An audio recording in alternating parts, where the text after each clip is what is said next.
Okay, I was going to do a video on antennas for AM, and I have this radio I have up in my media room normally, just use it as a digital clock. It's an orphan. It has the old iPod docking connector on it, so you really can't use it as an iPod dock anymore. It has the clock, and it's got AM and FM. What I didn't realize when I started my antenna video is this is a really bad radio. Now, I'm not saying against the maker. There are a lot of people that have bought it and are satisfied with it, but it is bad from the standpoint that it uses poorly chosen cheap components. This is a 5,000 watt station about 22 miles away on 790. Now, I have made the statement often that today's ceramic filters that they put in these radios are inherently wideband, that the radio can be as wide as 30 to 40 kilohertz, plus and minus the frequency. But I've never been able to make a video to prove it. Well, here is my chance. That is 790.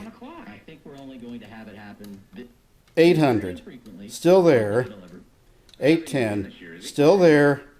820, still there. 830, a trace of it still there.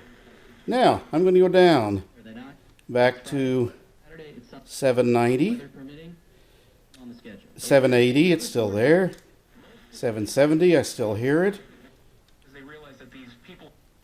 And I'm trying to get 760 here. 760.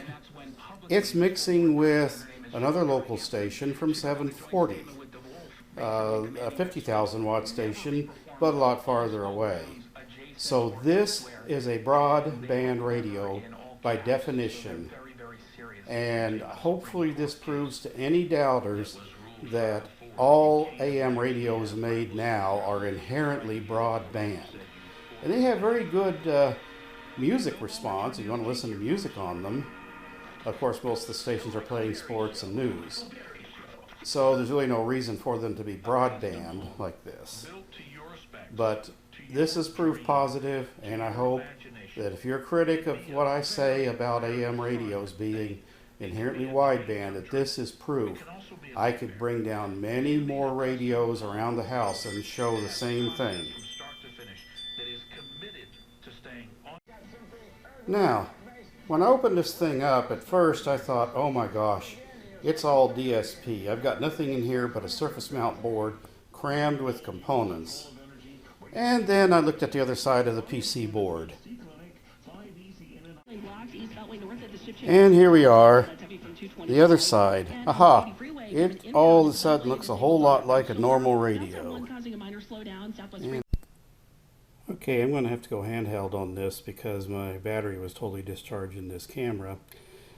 This is the offending component propped up against the scissors. It's an SFU 450. No comments about what SFU stands for, although as wideband as the radio is, I think that it's applicable. This is what we're going to put in place of the wideband ceramic filter. This is a narrowband filter, and I'll tell you how to get one in a minute. You can buy AM ceramic filters at DigiKey. I saw a 3.5 kilohertz bandwidth filter on there today, but they're all surface mount, every one of them. They don't sell the leaded versions anymore, so you're going to have to graft little leads onto the end of the surface mount pads, and we're going to have to do the exact same on this one because it has 5 pins instead of the 3 on the old ceramic filter. Fortunately, I know that the 3 that are together are all grounds, and so I connect all 3 grounds together, put that to the middle pin. I have an input, I have an output, and I should be ready to go. Now, a little bit about this ceramic filter. This is a stagger tune ceramic filter, which means it has 3 ceramic filters in the package. One is dead center, and one is a little low, and one is a little high. What this is going to do is it's going to make a very nice symmetrical bandwidth that will be great for music and other fine audio. It's a little wide. This one's plus or minus 6 kilohertz, but certainly it's better than a plus or minus 30 or 40 kilohertz filter that I'm taking out. And I'm going to graph the leads on it now, and hopefully I can give you a demonstration of what this does.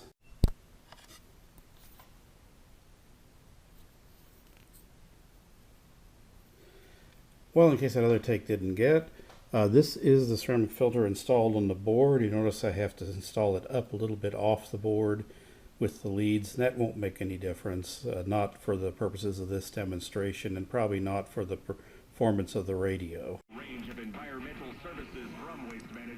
Well, I wasn't going to go handheld on this, but accidentally started a GoPro. Here is the station, 790 again, KBME. Looked it up, it's 22 miles away, 5,000 watts. If you remember last time, it was spilling over onto every adjacent frequency. 800, still there. 810, gone, imagine that. 820, completely blank. 830, completely blank.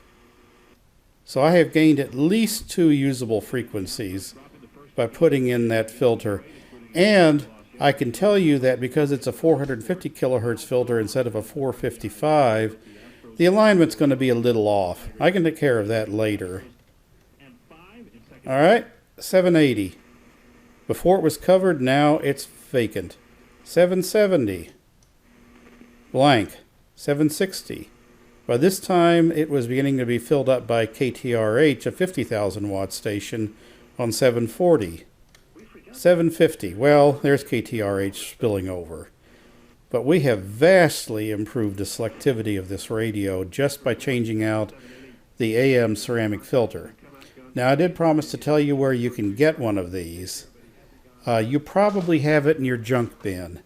It's called a wireless keyboard and mouse. And by now, they've been through several design generations. The older ones definitely will have those little black ceramic filters in them. And whenever I find one of those for sale at a garage sale or a flea market or Goodwill or wherever, I buy it just so I can get the ceramic filter because they are so good at improving AM radios. I have a half a dozen or so left, but I need to get more at some point. Anyway, I have vastly improved the selectivity of this radio. I have proved beyond any shadow of a doubt that this was a wideband radio to begin with, and I've now converted it to a narrowband radio just by changing out the ceramic filter. Okay, it's probably been a pretty boring video for some of you. The most important thing on any workbench is to have the right tools for the job.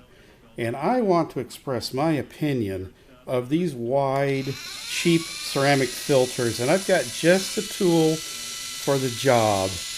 My granddaughter's tombstone. Bye-bye.